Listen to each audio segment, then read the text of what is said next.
Hello, hello, hello to all of my friends all across the world, wherever you might be today. It is Monday, it is the 11th of May 2020. Actually, it's like 2 a.m. where I am in the morning right now on the 11th of May. So if it's still Sunday night, wherever you are, very pleasant hello to you. Special hello to all of my subscribers, my friends out there. And of course, if you're new to my channel, please go ahead and click that subscribe button. Click the notification bell as well so that whenever I release a video, you will be updated. So welcome to the Romero Velo clan. This morning, it is just myself.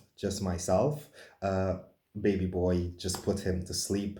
The wifey, she's in bed as well. And yeah, dad is still up. Dad is still doing dad things. I was just actually doing some sewing because some of my friends know that I've recently gone into doing a bit of tailoring. I'm looking to bring out a line of a collection of men's ties sometime later on in the year. So I'm doing a bit of practicing here and there. So yeah, I just got off the sewing machine and I wanted to come downstairs and um, have a little chat with you guys, make this video.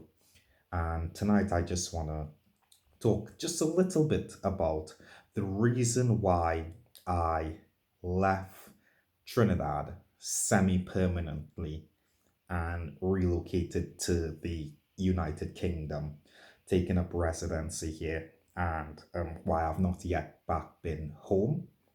So, like I said, go ahead and subscribe to my channel. If you haven't given this video a thumbs up as yet, really appreciate it. Go ahead and give this video a thumbs up now. So now I left Trinidad February 1st, 2017, and I've been in the UK since then. I've been you came to the UK, applied for my residency. That was a very straightforward process. Was able to get that, and I've been here. So we need to go back to 2016. 2016, my mom had passed away. Actually, I'm going to go back. Actually, I want to go back to 2015 when I was still in the United States of America. And when God said to me, He said that I want you to go back to Trinidad and I will not leave you in Trinidad. I will not leave you in Trinidad for a year, but I will take you to Europe also. Now, this is what the voice of God said to me, the voice that I just listened to, the voice in my head. I don't know, you could call it your conscience, you could call it the voice of reason, you could call it the Holy Spirit, you could call it whatever. But you know that quiet, still voice that speaks to you, that gives you information about things that are outside of yourself that you could not possibly have knowledge about. Well, I just listen to that voice. So the voice of God said to me, um, go back to Trinidad. I will not leave you there for a year. I will take you to Europe also. I went back to Trinidad. If you know me from Trinidad, you know I'm broke, I'm poor, I don't have money to be traveling across the world. But somehow I trusted and I believed that I would come to Europe. Um, it was 11 months and 10 days later that I first landed in the United Kingdom, and I was here in December. December, and my mom passed away in February 2016, on the 8th of February 2016. So I flew back to Trinidad. I spent another year there, and 2016, it was a very, very interesting year for myself in Trinidad. Um, in 2016, I became the youth leader of the Black Caucus movement.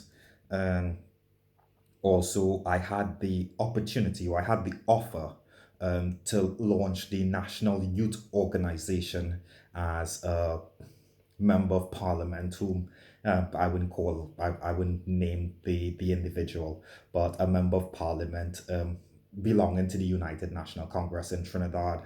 They wanted to give me the resources to start up a youth organization, um, be on radio, be on TV. Basically, in essence, the same thing that I used to do for the Black Caucus, which was to co-host a radio show, co-host a television show, communication specialist, keynote speaker, and so forth. So I had all of these exciting things going forward for me in 2016. And if you know anything about me in the Black Caucus movement, um, I wasn't looking for any leadership position in the Black Caucus movement. I wasn't. They literally took me and they made me the youth leader. And I think I was invited as a guest on a show. And at the end of that show, I got a call from the founder and said that, okay, you are now the youth leader and co-host of the show. And yeah, from that, that's how I was going. So 2016 was really going really well for me. But um, some of you would know that at the end of 2016, after serving for a few months in the organization, I started to get a bit more brave. I started to put forward more plans. I started to speak more confidently. And of course, this ruffled a few feathers within the organization. I had some disagreements with the founder of the organization, and I resigned. Upon resigning, I went to my mentor. I went to Victor Supnarain, and I was in Kelly Village in Las Lomas for a couple of weeks and spent some time with Victor. Um, Work on some plans with Victor as always. Victor always gives me an opportunity. Big shout out to you, Victor, if you get to see this video. So yeah, I was spending some time with Victor. I remember it was Christmas. We was at Cariflex. We was in Kelly, um, and we was planning to do some stuff which I wouldn't go into. But I looked at my life and I felt that I wanted more for my life. Not that I wanted more stuff, but I wanted more knowledge. I wanted more insight. I wanted more opportunity to learn and to teach as to how to live a better quality of life. And I knew from my traveling that it was out there. The knowledge that I was after was out there. The opportunities that I was seeking, it was out there. Because, you guys know, taking it a bit back, in 2014, I had launched the first edition of my book, which was absolutely horrible. If you ever bought a first edition of Beyond Face Value, I humbly apologize. Listen, if you bought a first edition of Beyond Face Value, you leave a comment in the comment section down below, and I will personally send you a remastered copy along with a handwritten apology for the multiple, many, many wanton grammatical errors. But what you expect? Your boy dropped out of school when he was 11 years old, never went back to school after that. I do a little bit of O levels and A level classes at Elders, but that was the sum of my schooling. So yeah, forgive me. And I never sat down and read the book until actually quite recently. I wrote this book in 2013, published it in January 2014, and I never ever ever read the book. I never proofread it when I wrote it the first time. I just sent it off and I said, as it is, just print it and don't bother me with it. So if you bought a first edition, I humbly apologize. Comment down below and I would send you a remastered edition. But anyway, so I was doing my motivational speaking. I was selling my books and stuff. I was doing Youth Leader, the Black Caucus movement. Then went with Victor for a little bit. And then I just felt like I needed more opportunity. Like Trinidad was just 1.3 million people, and don't get it twisted, there's 1.3 million people who I love, I adore, who I wish I could spend my time around, but it just wasn't feasible at the point in time. I mean, um, when I was working for the Black Caucus movement, like people thought like everything was all well and nice and stuff like that, but it was a hard life. Like I was on radio for an hour a day, leave radio 91.9 FM, and then go to Synergy TV for 2 hours, go on live TV for 2 hours. Then from Synergy, I would go to the office and I would be in the office from 9 to 5. I would be writing letters to the government, to the NGOs, to the members, to everyone. I would be doing collecting information, guarding information and data for things like the HDC petitions and other things that we had going on. I would be meeting and speaking with members of the organization as they would come in. So I had quite a lot going on for the organization. But at that time, if I tell you guys the salary I was working for, if I tell all you the salary I was working for in the Black Workers movement, you guys would cry. You guys would cry. It was so bad that like I was renting this one room in Woodbrook and I couldn't pay my rent anymore. I had to go and sleep on Smiley couch.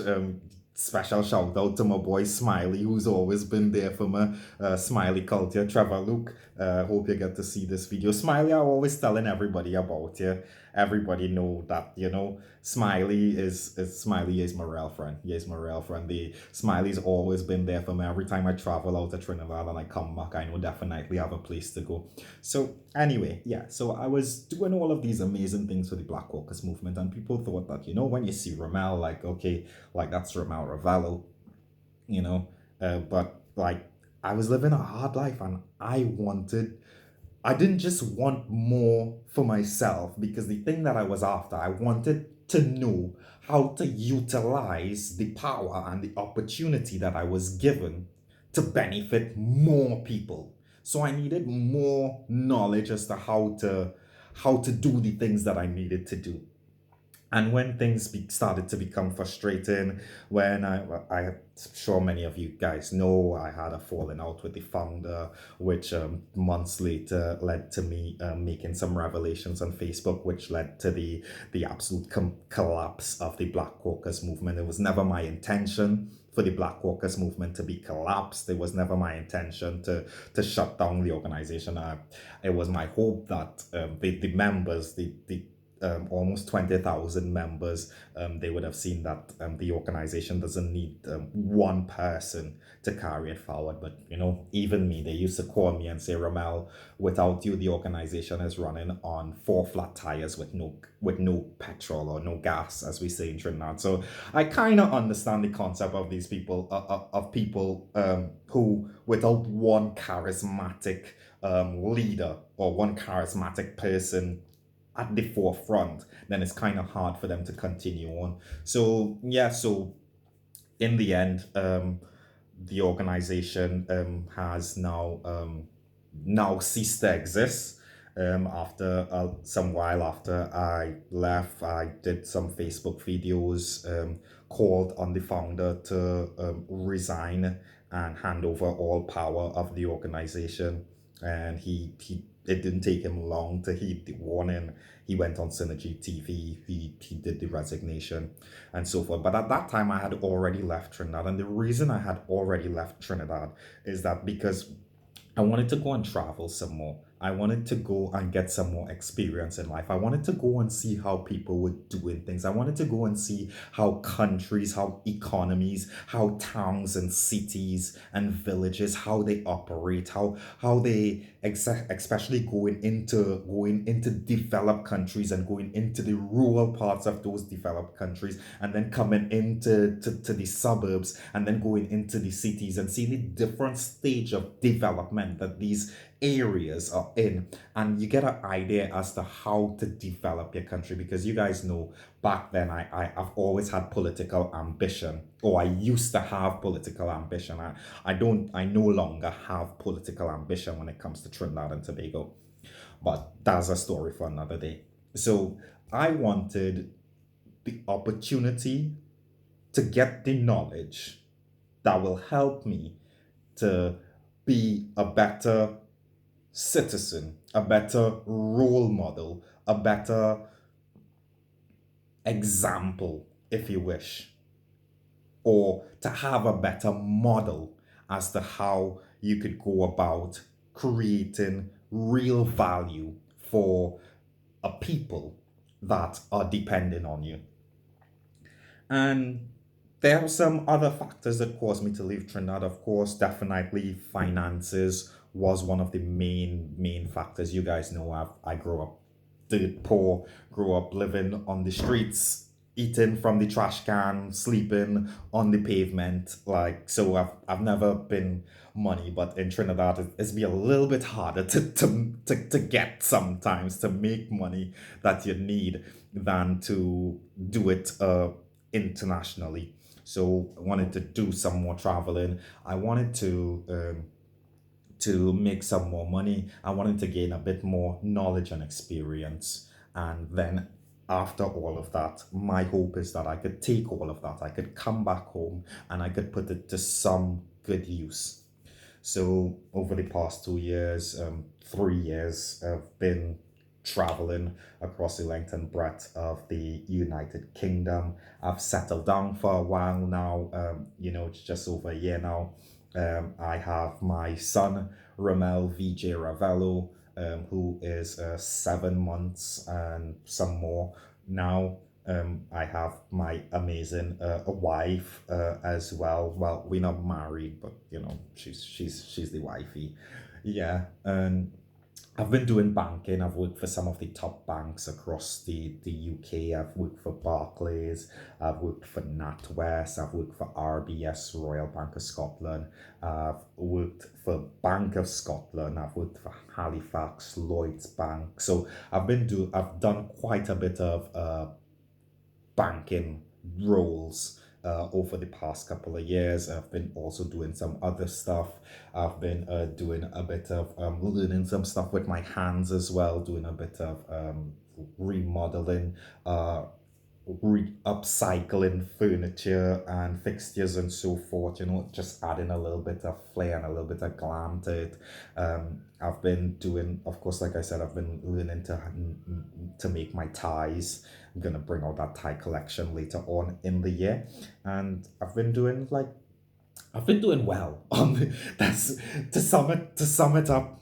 I've been doing well. I've not been, I'm not I haven't made like millions, but I've never focused on making money. I was focusing on getting some experience. Now that I've gotten the experience that I was hoping to get, now I need to move on to another level of my plan.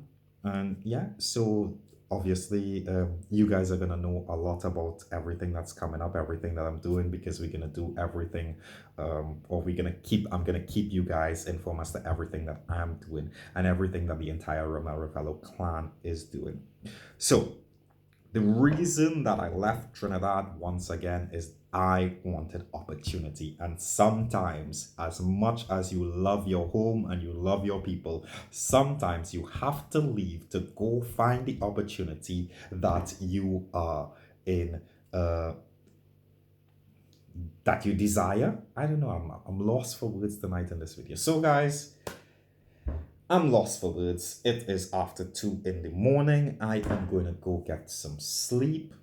If you have not done so far, subscribe. I know I was alone tonight. There wasn't much of a clan tonight. It's just me. But show the next video. I'm sure you guys, VJ, would be along. You might probably see or hear from Miriam, my wife, as well. So yeah, look out for that. Thank you guys for still being here with me. We have a lot of content coming out soon. We're gonna show you guys how I make some stuff, gonna show you guys how I do some sewing, gonna show you my neighborhood, gonna take you on a couple of drives down my street, just gonna show you guys what we do for fun. When the day come, I'm gonna cook for you guys as well. I'm gonna cook. I'm trying to remember all the recipes and things that I remember my mom making when I was a little boy in the kitchen with her. So, like, for example, I was making some bus up shop this morning. I make a little bit of bus up shop this morning. It come out all right. It come out all right, but it have plenty other things coming.